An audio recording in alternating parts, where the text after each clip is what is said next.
Today's episode is brought to you by Fanatics. Fanatics is the world's largest collection of official fan gear from all the leagues, teams, and players you love. If you enjoy our show and are looking to buy a new jersey, sweatshirt, or hat, you can support us by going to podgo.co/fanatics and getting 25% off your next order. That's podgo.co/fanatics. Fanatics, officially licensed to everything.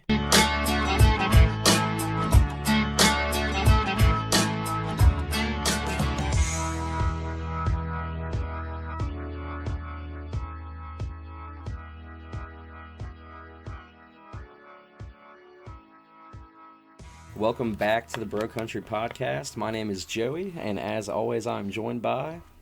Hey man, it's Chris over here. What's going on over there tonight, Joey? Hey, not a whole lot, man. How you been? Pretty good. Long time no see. We had a fun Friday night, didn't we? Yeah, I was gonna say long time no see. Just got to see you here this Friday at that acoustic jam concert we got to go to, so that was pretty cool. Yeah, finally some live music, man. Finally some live music. Yeah, we'll talk more about that next week. But yeah, guys, we got a special guest on this week's show, a good friend of the show, Mr. Jake Rowe. Hey, Jake, how's it going, fellas? Hey, man. What's up, pretty man? good. It's going. Gotta love it. Just gotta love it. Country music all the way. That's right, man. Appreciate you hopping on this week. And No guys, problem. yeah. And guys, we got a special episode also. We're going to be talking about Mr. Keith Whitley. So this is an artist that is a true country icon. I know Jake, Chris, and myself are huge fans of Whitley's music, so we're really excited. He's a legend. Absolutely. Yeah, absolute legend. So It's going to be a fun one. yeah, most definitely. So we'll talk a little bit about Whitley's life, kind of how he got started in country music, and then we'll talk some of our top 5 favorite songs that he put out. So before we get into it, though, we have to get into our News Out of Nashville segment. So, Chris, there's a lot going on this week. Yeah, there was. Well, I mean, anytime an album as big as Morgan's drops, that's going to make it a big week in country music. But there was a bunch of other stuff that went on too, man. There was. Blake Shelton dropped Minimum Wage. And I don't know about you guys if you listen to it, but I was not a fan. I didn't love it. What'd you think, Jake? Well, I mean, it couldn't have been as bad as, the red. Yeah, I mean, but True. I mean, He's got some he could- clunkers. Yeah, absolutely. I think Gwen Stefani's starting to get to his head a little bit. It didn't sound that bad at first until you get to that chorus. And I'm like, oh Yeah. gosh, he missed on this one. It's So I feel definitely like- a cringer. Yeah, I feel like they could have went a different direction with that, and it might have been okay, but when I heard that, I was like, oh my lordy. But anyway. Yeah, I mean, he's getting some bad press for it, but I think just the quality of the song is probably what's going to be what people remember, because it is not one of the better Blake songs that have came out. No. Yeah, he caught a lot of heat on Twitter, especially. I didn't check his other social media, but they were saying how he was basically disrespecting poor people and people that make minimum wage and, blah, blah, blah. But I don't think that was the meaning. That wasn't the context of the song. It was more of, I could be broke and still be happy without having, financial luxuries in life because I love you or whatnot. That was the whole meaning of the story. It didn't mean to be disrespectful in my opinion, but it was still a miss for me. Yeah, I agree. So. Yeah, right there. But yeah. And then, unfortunately, we lost someone in the country music community this past week. Larry Willoughby passed away. You may know him as a writer on many songs he wrote for the Oak Ridge Boys, Waylon Jennings, Rodney Crowell. Then he actually put out a debut album back in '84, Building Bridges.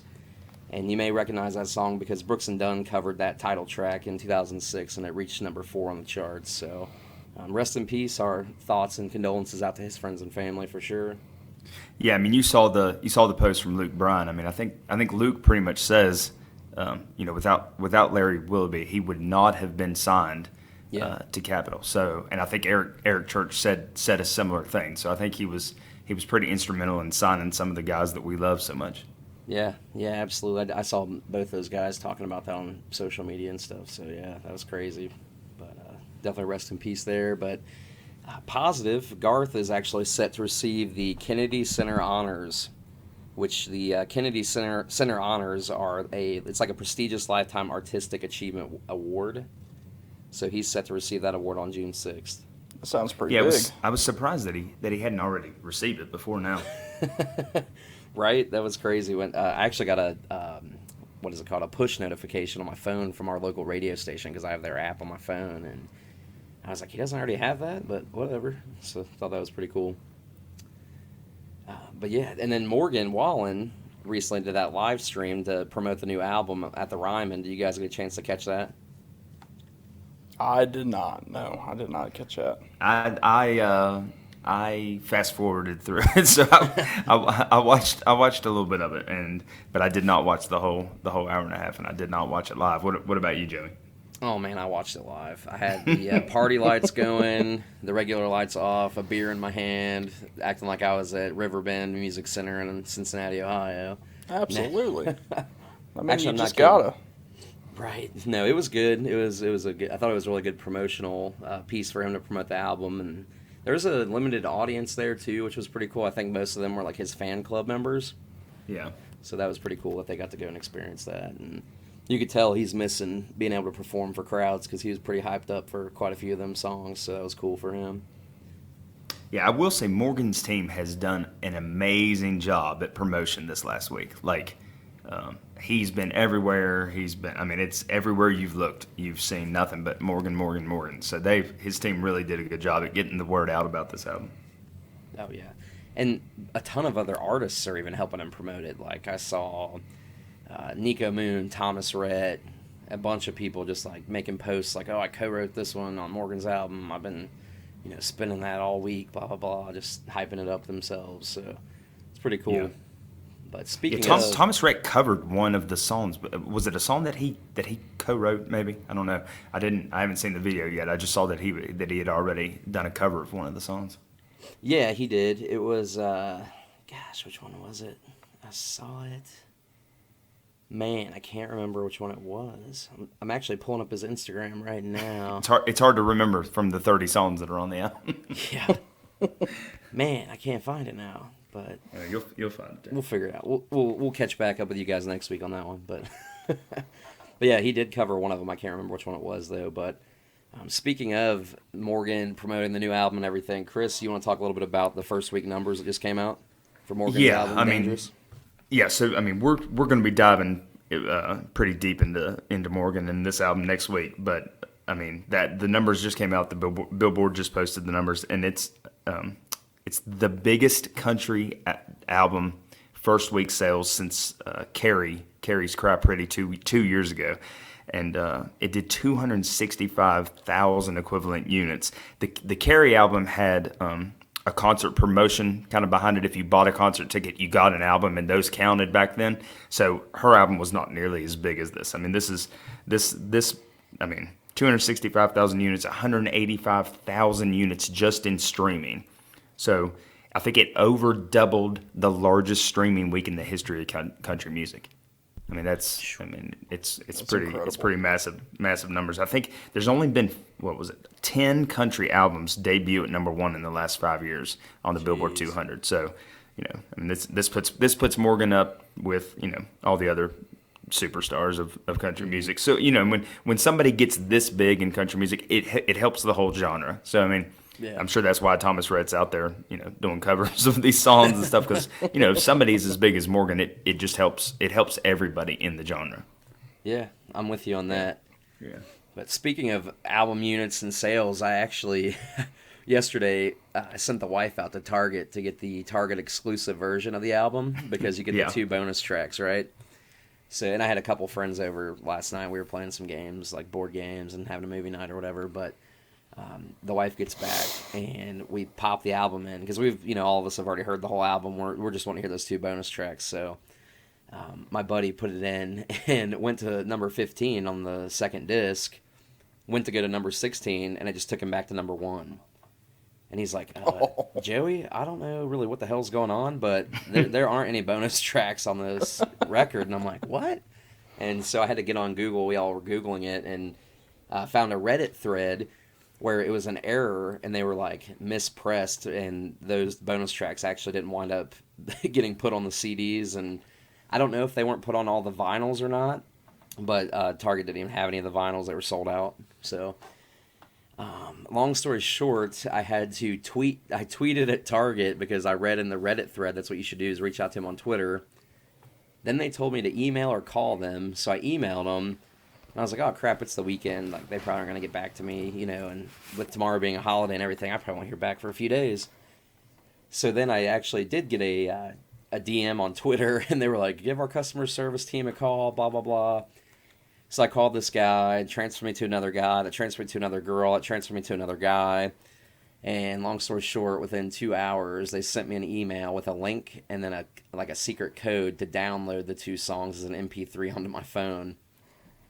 So that was a very lengthy process just to hear 2 songs that weren't put out on Spotify. That sounds like the old days when you would get on Napster and Oh man, get stuff. It was crazy, and it was just. Oh. Band-Aid on a Bullet Hole is really good. I really like that one. The other one, I only listened to it like once or twice, and I'll be honest, I can't remember the title of it because it doesn't show me because it's an MP3 file. It just says Morgan Wallen zip file on my phone, so it wasn't as memorable. But Band-Aid on a Bullet Hole was really good. If you guys get a chance to grab that Target exclusive, check that out. Absolutely, man. But moving forward, hey Chris, what did the chart numbers look like for this past week, man? Yeah, obviously Morgan had the number one album. The number one hot country song is probably going to be "Wasted on You" by Morgan. That seems to be the hottest song coming off the album. That'll get debuted tomorrow on Billboard, but I'm assuming it's going to be "Wasted on You." And then the number one song at radio is going to be Dan and Shay's. I should probably go to bed, and Luke will follow that up probably next week with "Better Together." Nice. Gosh, Mr. Combs crushing it as always. That's right. It'll be his 10th number one. 10th Always consecutive there, number one. Yeah. Always up there. Yeah, that's Absolutely. awesome. But yeah, that's about it for the charts. Yeah, I was going to say, I think that about wraps up for our news out of Nashville this week. But speaking of Luke Combs, Jake, I know you're a big fan of Luke. Why don't you tell us a little bit about some of your favorite artists and, whether that be modern artists, 90s, whatever, and a little bit about your country music fandom. Oh, man. Obviously right now you just got to go with Luke Combs. Everything the guy puts out is just gold. All of his songs have, they attach to people. You know what I mean? Yeah. And he speaks to so many people out there, and I think that's why he's so successful in what he does. But you got Luke, obviously Morgan, but man, I can't. I have a hard time just getting out of '90s country music anymore, man. Just Absolutely. like Travis Tritt, my God, Mm-hmm. Garth, Diamond Rio. A huge Diamond Rio fan. That's what I grew up on. That was actually the first concert I ever went to was a Diamond Rio concert. Nice. And it was actually in Little Nashville over in Indiana. Nice. And I was like, 10. And I remember going there with my parents and just had my mind blown. And ever since then, I just love country music and all that. But I can go on and on. Alan Jackson. Let's see. Then you got like small bands like Shenandoah and Black Hawk. Oh, I love Black Hawk. They're one of the most underrated bands of all time, man. Absolutely. Everything that they had just was awesome. And but there's just so many out there, dude. But like I said, I grew up, with '90s country, which, in my opinion, that'll go down as some of the best country music out there. Yeah. Absolutely. But other than that, man, that's about it. I really don't. I didn't transition into like what they call the pop country scene at all. So really, I didn't get back into country music until like Luke Combs came out real big, and then I started listening to it again. But there was so much that changed from like the '90s honky tonk to and then you transition into guys like Florida Georgia Line. It just turned me backwards to it for a little while. But now I'm Yeah. starting to get back into it, especially with guys like Luke and Morgan and Brantley Gilbert, Cody Johnson. Yep. Oh yeah, I we mean, love Cody. They rock it, man.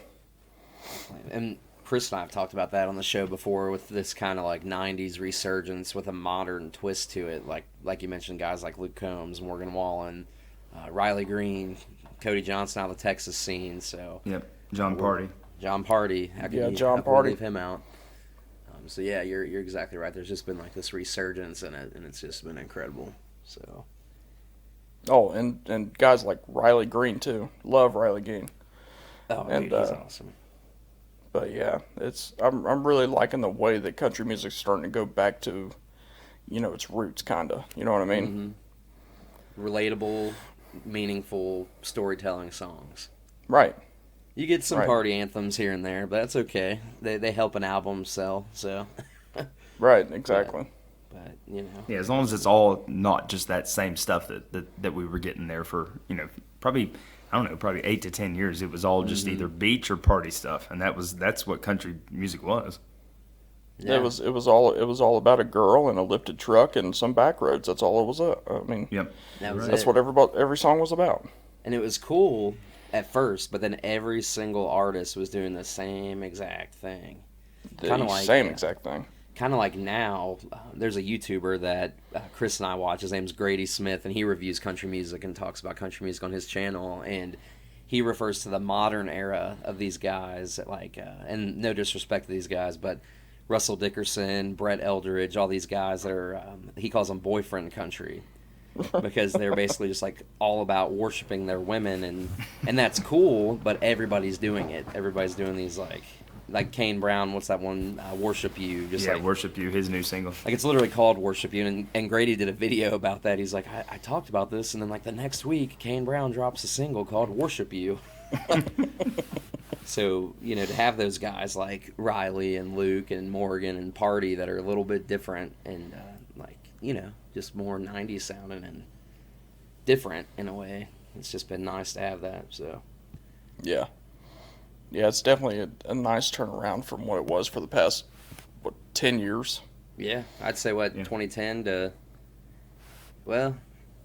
around then anyway. Maybe Yeah, 08, absolutely. 08 to 2010 until Luke really blew up in around 2017, I would say. Right. That's when he started getting noticed anyway. So, but yeah, it's been awesome. So, yeah, thanks for sharing, man. A little bit about your fandom and some of your favorite artists. I think we're ready to dive into the Keith Whitley segment of Let's this do episode. this, man. This is Oh, gonna let's be go. fun. Yeah, so I did some research. I'll just run through some of this stuff here really quick, just talking about Keith's history of his life, of his career. And then Chris looked up some stuff that he's got about his early music career and some of the chart success that Whitley had. So I'll just go ahead and dive into this. So Whitley was born in Ashland, Kentucky on July 1st, 1954, but he actually grew up in a nearby town, Sandy Hook, Kentucky. Growing up and during his teenage years, he really enjoyed just drinking bootleg bourbon and drag racing on mountainous roads with his friends. And I actually was looking on, it was Wikipedia, so I'm not sure how reliable this is, but there was an instance where he was riding with a friend who tried to take a curve at 120 miles an hour, and unfortunately that driver passed away, and Whitley actually broke his neck. And then on another occasion, he drove his car off of a 120-foot cliff into a frozen river and suffered only a broken collarbone. So he was living on the edge as a teenage young He was. guy. That's that sounds like a country song right there. It does. I saw that and I was like, it's really sad that that kid died and they were hurt and everything. But I'm like, man, he was living on the wild side as a teenager. But didn't we all in one way or another? That's right. So then he started getting to playing bluegrass music. In 1969, he was actually performing in a musical contest with his brother Dwight. And at the contest, he met Ricky Skaggs, and they hit it off really well and just became good friends. Whitley was only 15 at the time, and Skaggs was 16. And then Ralph Stanley walked into the club and thought that he heard the Stanley brothers playing on a jukebox, which was Ralph and his brother. He thought it was their earlier music, but it was actually Keith Whitley and Ricky Skaggs singing. And he, like I said, he just thought it sounded like him and his brother Carter in their early days. And a little bit after that, Whitley and Skaggs joined Ralph's band, and Whitley started as the lead singer. So it was just really crazy how that happened for the band. And that was in 1974. And then also during the mid-'70s, Keith played with J.D. Crowe in the New South. And he really just made a name for himself in bluegrass, but then decided in '83 to move to Nashville and pursue a career in country music. And he was soon signed by RCA Records. So that's a little bit about how he kind of got found. Ralph Stanley just found him playing in a club as a teenager with Ricky Skaggs. So I thought that was a crazy story because you hear those names all the time, and just to hear how they kind of all met and linked up is pretty cool. So yeah, I mean, I'm sure that he probably saw what was happening with Ricky in Nashville and thought, I can still do my traditional sounding music, but I can be a huge star. Because I mean, Ricky Skaggs was in from probably '83 to '89. I mean, he was huge on the radio, but he was still having really traditional songs. So it wasn't like that he moved to Nashville and became a pop country singer. So I'm sure that really inspired Keith to get over to Nashville and make a go of it. Yeah, most definitely, man. I agree with you. And Chris, I mean, could you just imagine walking into that club and seeing those two up on stage and not realizing what the future would bring for them guys? I know. That's incredible, man. Yeah. Iconic, legendary artists as teenagers just playing in a club trying to make it. Yeah, and I mean, at the same time, Marty Stewart was, 14, 15 years old and doing the same thing with a bunch of bluegrass bands. So you really had those three guys as teenagers, those are prodigies right there. I mean, if you can do that at 14, 15 years old and play with the best bluegrass bands in the world, that's pretty awesome. Speaks volumes for sure. Yeah, it really does. But Chris, you were going to talk a little bit about his early music career. Why don't you go ahead and take it away? Yeah, well, I mean, when you say early music career, I guess his early Nashville career. Yeah. Because I mean, really, and I mean, we're going to get into this, but Keith's career was 4 years long. I mean, his debut CD in Nashville came out in 1985, and as we'll get into, he tragically died in 1989. So try to wrap your mind around. Let's say Luke Combs came out 3.5, 4 years ago. So the whole span of what Luke's career has been was Keith's entire Nashville career. Mm-hmm. I mean, that's hard to believe considering the amount of amazing songs and works that came out of those 4 or 5 years that Keith was making music there in Nashville. So his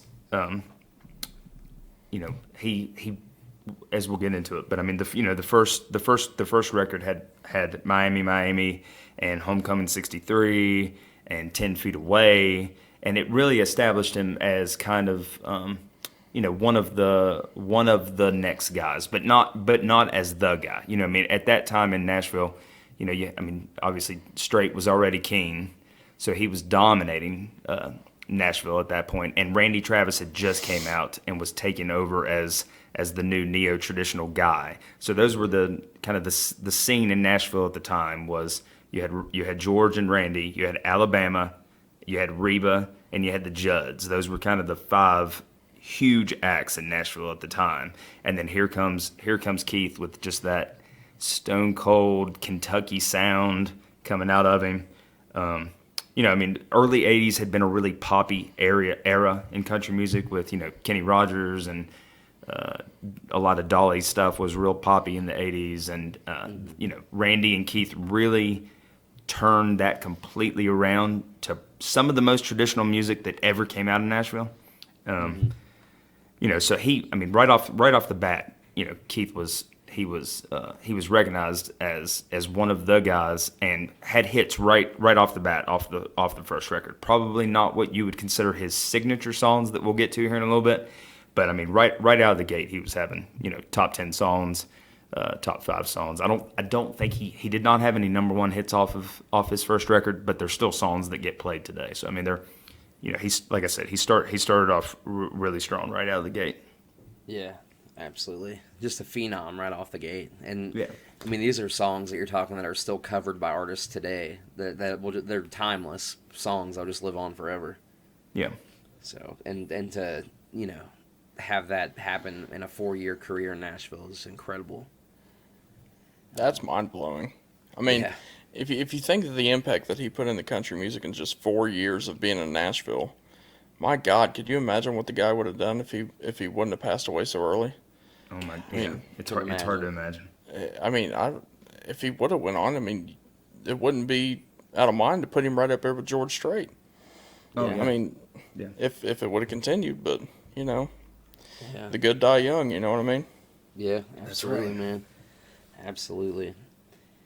But something else that is probably pretty well known, but I found interesting, was that during his tour to promote LA to Miami, he met and had a relationship with country singer Lori Morgan.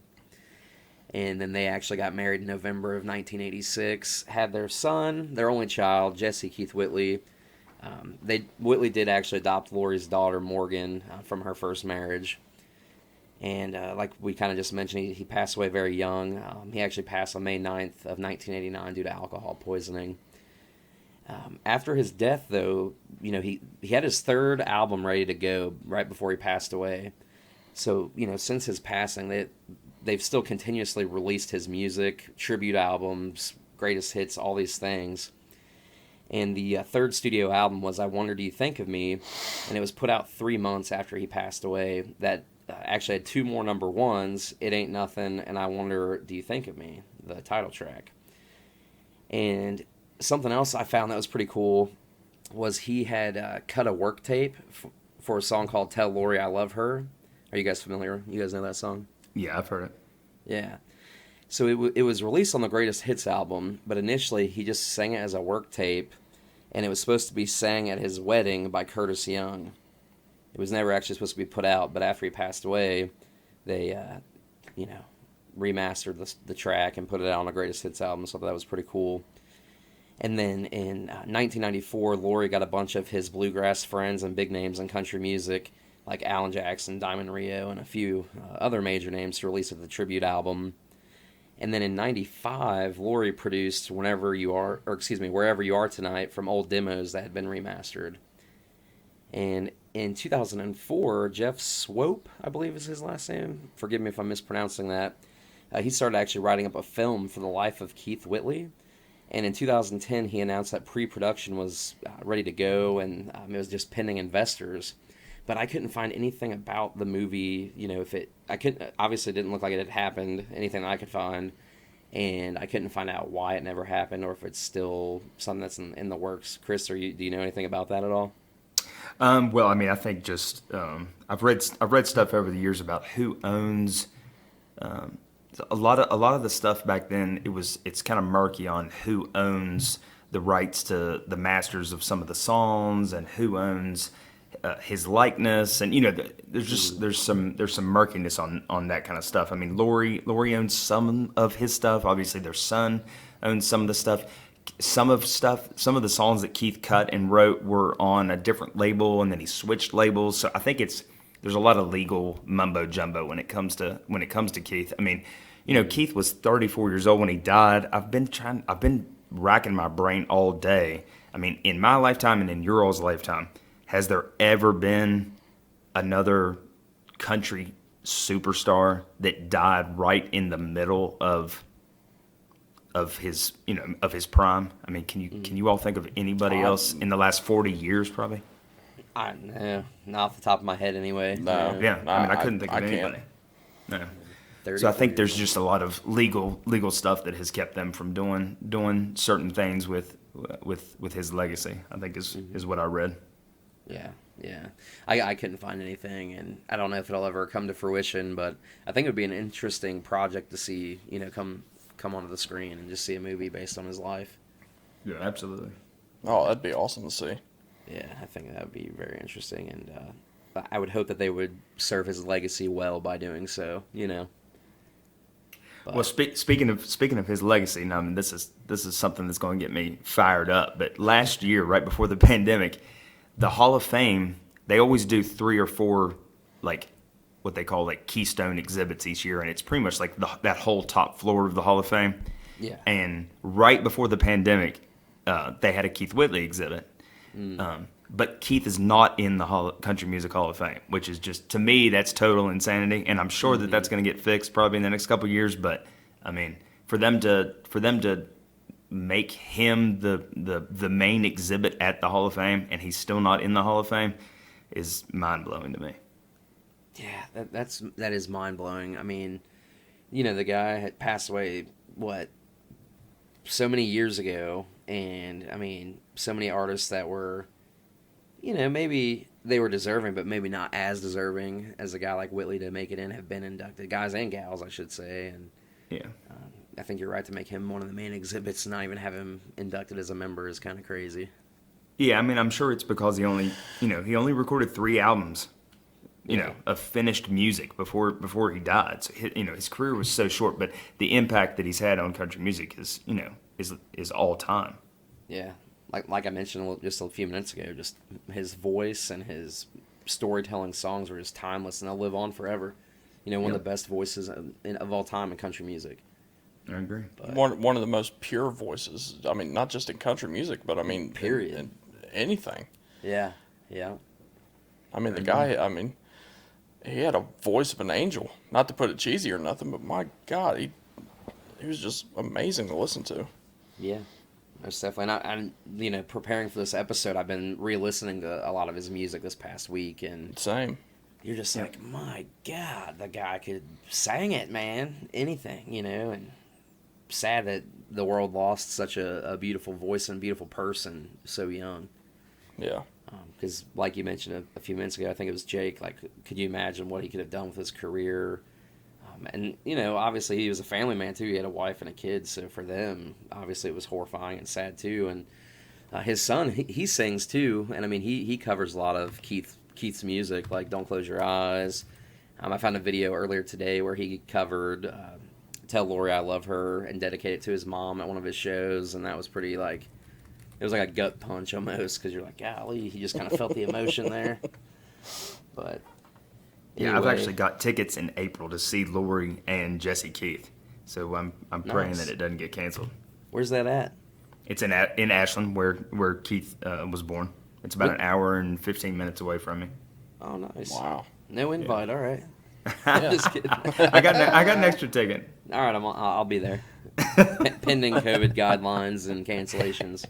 That's funny, man. But I mean, speaking, like Jake said, speaking of what else he could have done, I mean, he died at 34 years old. The single that was on radio the day that Keith Whitley died was "I'm No Stranger to the Rain." The previous 2 singles were "Don't Close Your Eyes" and "When You Say Nothing at All." So you're talking about 3 of maybe the 50 or 100 best songs in the history of country music, and that's what he was doing when he died. Yeah. I mean, that's crazy. Absolutely, man. Monumental Literally stuff. at the peak of his fandom, and just gone like that. Yeah. That's crazy, man. Yeah, and I mean, I was looking today, probably 5 or 6 months after Keith died. "I'm No Stranger to the Rain" won CMA Song of the Year, single and Song of the Year. Mm-hmm. So I mean, Joey, I mean, we sit there and we watch the award shows. Can you imagine if the guy had just died who just won single and Song of the Year? I mean, crazy. It's hard to even really wrap your mind around this happening, because I mean, obviously you guys were just born and I was a tiny little kid, so I can't remember this happening. I can just, I've just heard the stories and talked to my family and stuff, but I mean, it's just hard to imagine. No disrespect, Chris, but I wasn't even born yet. 89, you weren't born yet. 91 91 all the way. Yeah, that's funny. 90s kids for sure right here, but I was like 6 or 7 when that happened, but I can't. I mean, I can remember my papa loved Whitley. I mean, Randy Travis and Whitley were his 2 new guys that he loved more than anything, and I remember it happening, but I didn't know what was going on. I don't have any recollection of exactly what happened. But it's just crazy. It's really sad and really crazy. I mean, most definitely, man. And Chris, do you have any chart facts about Whitley or anything like that? Yeah, I mean, I had looked a bunch of this stuff up earlier, but I just wanted to confirm it today. I mean, Keith had 5 number one songs. So, obviously the 3 that I just listed, and then I Wonder Do You Think of Me, and It Ain't Nothing. So I mean, he in the time that he was recording, he had 5 number one songs. He probably had, I don't know, 6 or 7 other hits. 5 number one songs. He had 2 gold albums. He never really got the chance to headline arenas. He never really got the chance. I mean, he was playing. He was an opening act. He was a middle act. He was probably getting ready to start touring, the big time in arenas, but he never got the chance to do that. He never won Male Vocalist of the Year at the CMAs or the ACMs. He was nominated in 88 and 89, but he did not win. But like I said, he won Single and Song of the Year for I'm No Stranger to the Rain. But, yeah. I mean, the industry was on board with Keith, but it just tragically ended out of nowhere. Yeah, sadly, man. What were some of your first memories of just hearing Keith Whitley's music, Jake, or just do you remember when you were introduced to Keith Whitley's music or anything like that?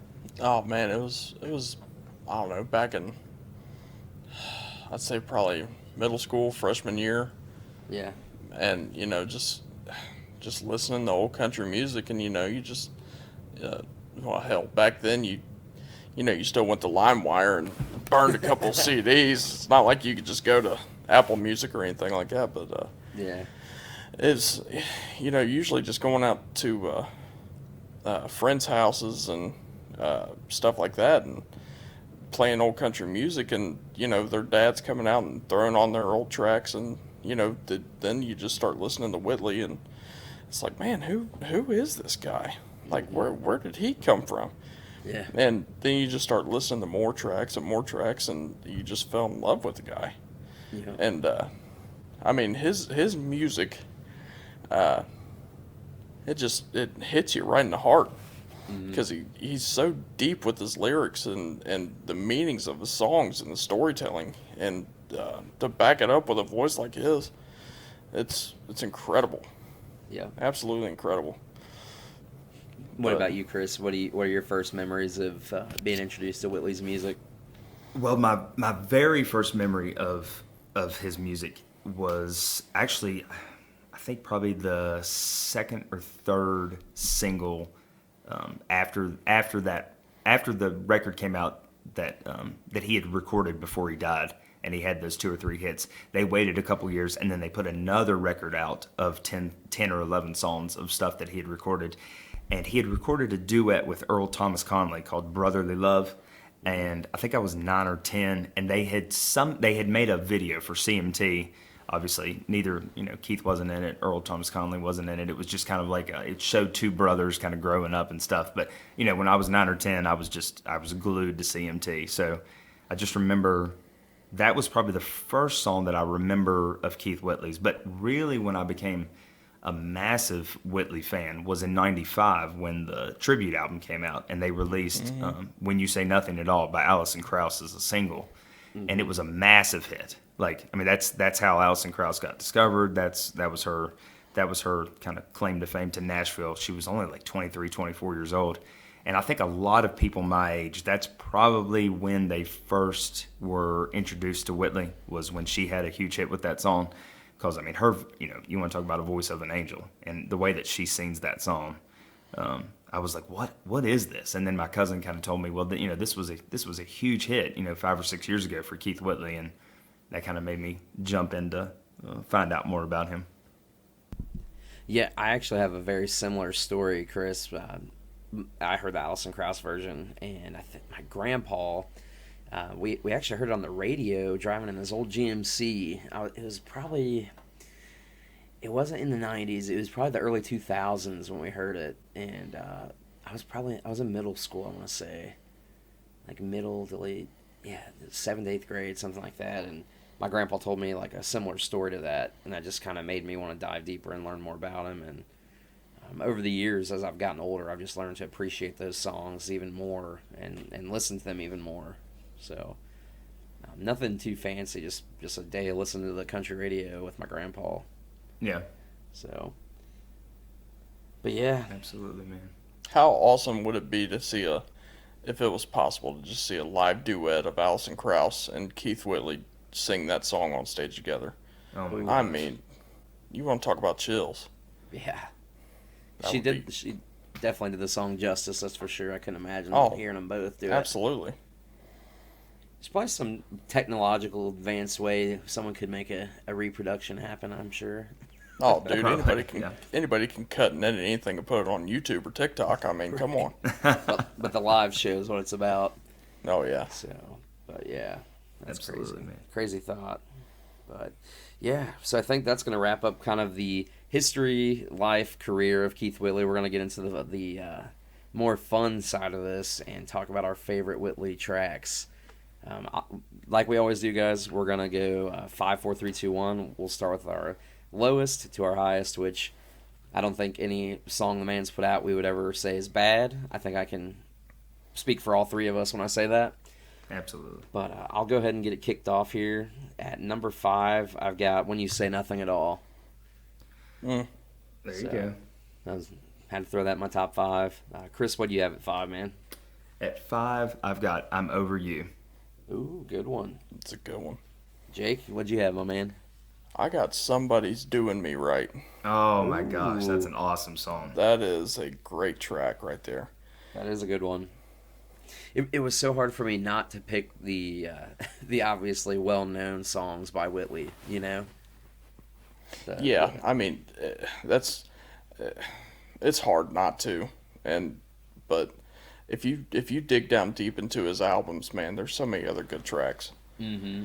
Absolutely. I'm with you. Number 4, though, I've got Tell Lori I Love Her.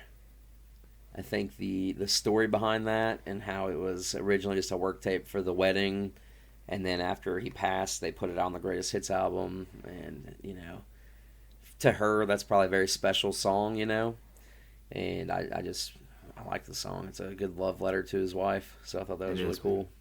Yeah. What do you have it for, Chris? Yeah, well, just before I jump into that, I mean, obviously, Lori's story after Keith died is probably kind of part of his legacy. I mean, you know, Lori's dad, George Morgan, was an Opry member his whole life, and she had grown up in country music, but she had not had hits, and she was not a big star. And then, you know, Nashville really got behind her after he died, and really supported her. Really, you know, I mean, not only just with the music, but I mean, if you hear interviews with her, you know, pretty much the whole community of Nashville kind of just wrapped their arms around her and, you know, tried to make sure she was going to be as okay as she possibly could be. And then she ended up having, you know, a really big music career there in the early 90s.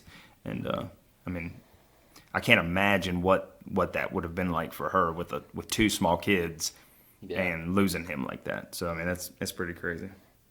Oh, yeah. Most definitely, man. Let's see. Number 4, I've got 10 Feet Away. Ooh. That's a good It's one of my favorites. Garth covers this one a lot. He covered it in his in the Vegas show, the kind of acoustic show that Garth did there for a couple of years. One of the songs that he sang almost every single night was 10 Feet Away by Keith Whitley. Nice. I think I have seen no. I don't think I've heard Garth's rendition on that song. I'll have to look that I'll up. see if I can find a clip, but it's almost impossible to find Yeah. Garth clips. I was gonna say Yeah. I thought I saw a clip of it somewhere, but now that I think about it, you can't really find clips of Garth anywhere. No. unless you go to Amazon Music, and that's about the only thing you're ever gonna find of him on the internet these days. I have the DVD of it, so I'll put it on and I'll record it with my phone and I'll send it over to you. Get an iPhone recording; it'll probably be just as clear. Yep. What do you have at number 4, Jake? Oh man, at number 4 I got Don't Close Your Eyes. Woohoo! Heavy That's hitter. a good one. Yep. Yeah, it's a heavy hitter, and I mean it hits you right to the soul. Yeah. Beautiful song, one that gets covered over and over and over again by people. You know, and I don't mean that in a bad way, but just a song that really stands out to so many different artists and fans that is again going to live on forever. So that's a great Well, choice. it's like you said. I mean, there's got to be a reason why all these artists are wanting to cover this song because it's just it's so good. True country song. I mean, Yeah. amazing. You know, and when you hear his original version, you just get that emotion and everything. So Very, very good. And yeah, but number 3, I've got "I'm Over You."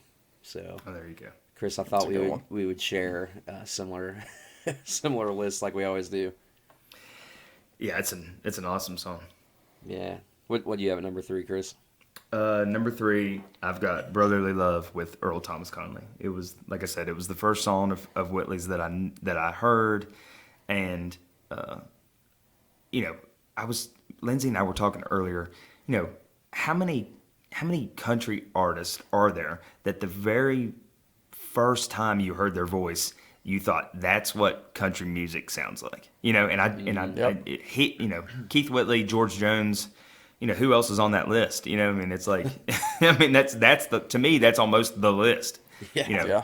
I mean, you want to talk about somebody that can sing, just make it sound like he's crying when he's singing. Keith Yeah. Whitley and George Jones. And, it just doesn't get any better than that. So, I mean, number 3, "Brotherly Love" with Earl Thomas Conley. Good choice. What you got at 3, Jake? Man, at 3, I got "It's All Coming Back to Me Now." Nice. That is That's a deep cut. That is. I was Yes. gonna say that's a deep cut. yeah. The last 2 are almost tear jerkers, Nice. but man. it's definitely a very powerful song with Debbie really heavy heart. You know what I mean when he was writing that. Most definitely. Number 2, I've got the iconic "Don't Close Your Eyes." Got to. Hard to not have that one on the list. Period. But Chris, what do you have at number 2, my man? Number 2, I've got "When You Say Nothing at All." Nice. Yeah, I mean, these lists are hard to do because, like you said, I mean, he's probably got 15 or 20 songs that were known, and all of them are close to perfect country songs. But "Don't Close Your Eyes" and "When You Say Nothing at All" are probably the 2 signature songs for Whitley and the ones that are covered the most now. So they are probably the most overplayed, but there's a reason for that. So Yeah, and it's my an list amazing song. my list says the same thing. "When You Say Nothing at All," number 2. There you go. Nice. I mean, you have to put it up there. Yeah, most definitely. Drum roll, please. My number Where 1. you got at number 1, Joey? Can you guess it, man? You usually know my list pretty well. No, I'm kidding. I've got "Between an Old Memory and Me." Oh man, Love that song.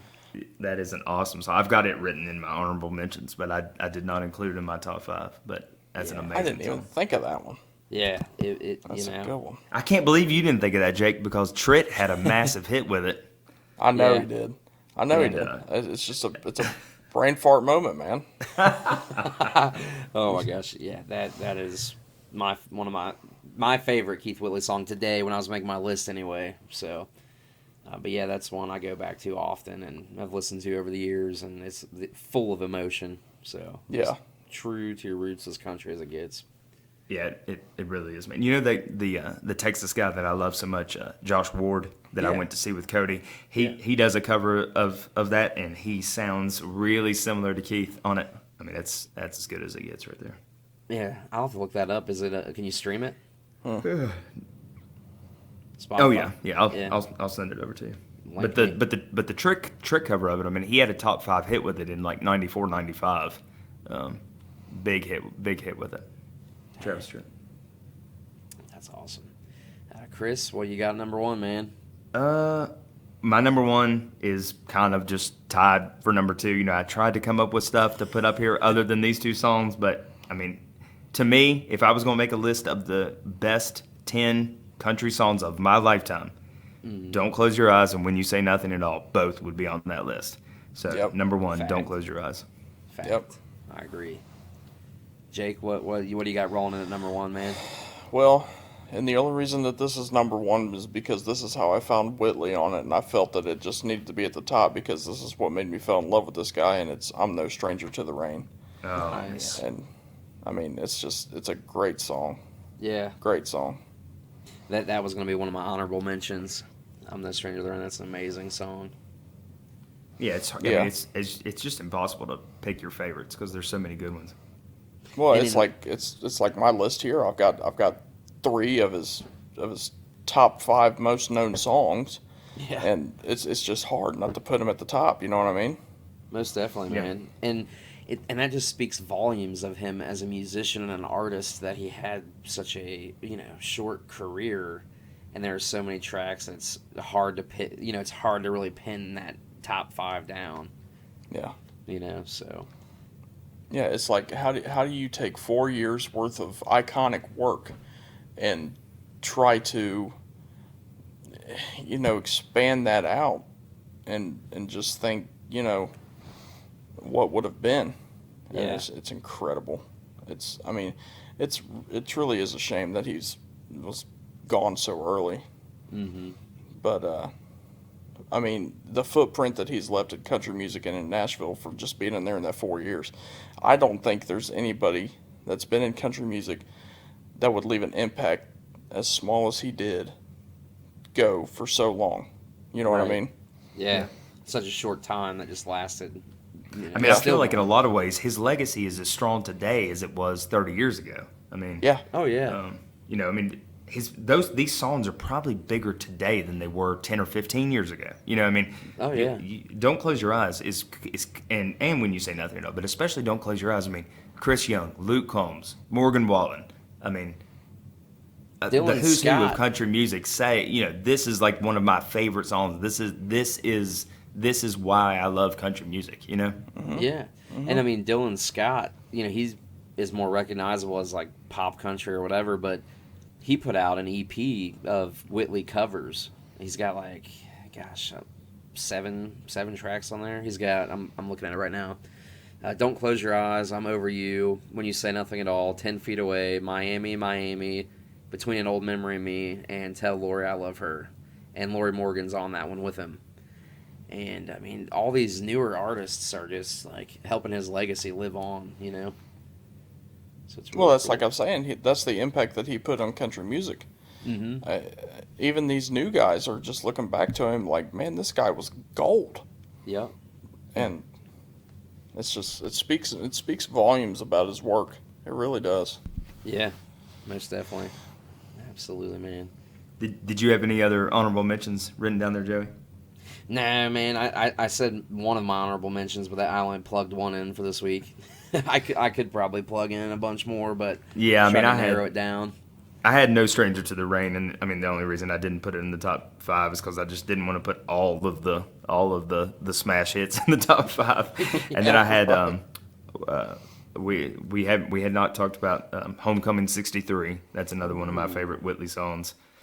And then I almost put this in the top 5, but Joey, you and I just talked about this a couple of weeks ago. So one of my favorite Christmas songs of all time is New Kid in Town by Whitley and Alan Jackson. Oh, yeah. We did talk about that. That's a good one. Jake, I probably didn't tell you to have any honorable mentions prepared, man, but did you have any? I mean, just put his whole greatest hits album out there. Yeah. Fact. I mean, if you want to sit down with somebody and be like, somebody that just comes up like, what do you like about country music? Just throw the Keith Whitley greatest hits album at them and just tell them to listen. Yeah. Because that right there will get them jump started. I'm telling you right now. Most definitely, man. Absolutely. Well, that wraps up our top 5 and honorable mentions. You guys got anything else you want to talk about on the episode tonight? Chris, I know you're a man of many words. I know you're a man of many words. You got anything else for the listeners? I'm sitting here looking at my notes and seeing if I got anything else written down. Well, I mean, Alison Krauss is probably going to get into the Country Music Hall of Fame one day. I mean, Oh, yeah. and it's probably, and her whole career was kickstarted by covering a Keith Whitley song. Her and Brad Paisley have one of, if not the best duet in the history of country music. Yeah. And it's, she was a kid that was not known, that asked to sing on the tribute album because, like Whitley, she had grown up in bluegrass and he was kind of her, just her idol. Mm-hmm. But I think his, obviously these songs and his voice will live forever. I mean, it's, short career, like we said, but this music will live forever. Yep. Couldn't have said it And better. he'll find his way into the Country Music Hall of Fame. He has to. Yeah. I mean, he Yeah. absolutely has to. They'll make it happen. Like you said, man, it has to happen, and I think they'll get it right eventually. Yeah, I mean, there's a couple other '80s acts that should be in that they haven't put in yet, and I'm sure. I mean, it's tricky. He's not here, so you got to have his son or Lori accept it for him. Right. And it's sad. I mean, everything about what happened to him is sad. It's a really sad story. It is. And I won't get into the details on the show, but I mean, I read the story about, when the day that he passed, and it's really just heart-wrenching, man. Gone too soon. That's definitely Gone for too sure. soon. Yep. But yeah, that was a fun one, guys. Jake, thanks so much for coming on, man. We really Guys, appreciate it. we'll have you back, I enjoyed it. Hey, anytime. Yeah, I enjoyed your guys' time talking country music. Definitely talking one of the legends. And I love what you guys do with the show, man. It just really opens people up to not just listening to country music, but knowing more about everything that goes into it and the news. And, I like what you guys are doing here. Thanks, man. We appreciate that. Yeah, no problem. But yeah, guys, I think that is going to wrap it up for our Keith Whitley episode. If you aren't following us on social media, you're doing it wrong. Go check us out. You got to. We are all over social media. We just passed 1,000 followers on TikTok. My God! It's TikTok. Go follow us at Bro Country Pod. Find us on Facebook. Just search Bro Country Podcast. Instagram, Twitter, YouTube, all that good stuff. We're streaming on all major platforms. Make sure you go listen to us. Tell your friends and family. And as always, until next time, keep it country and take care of each other.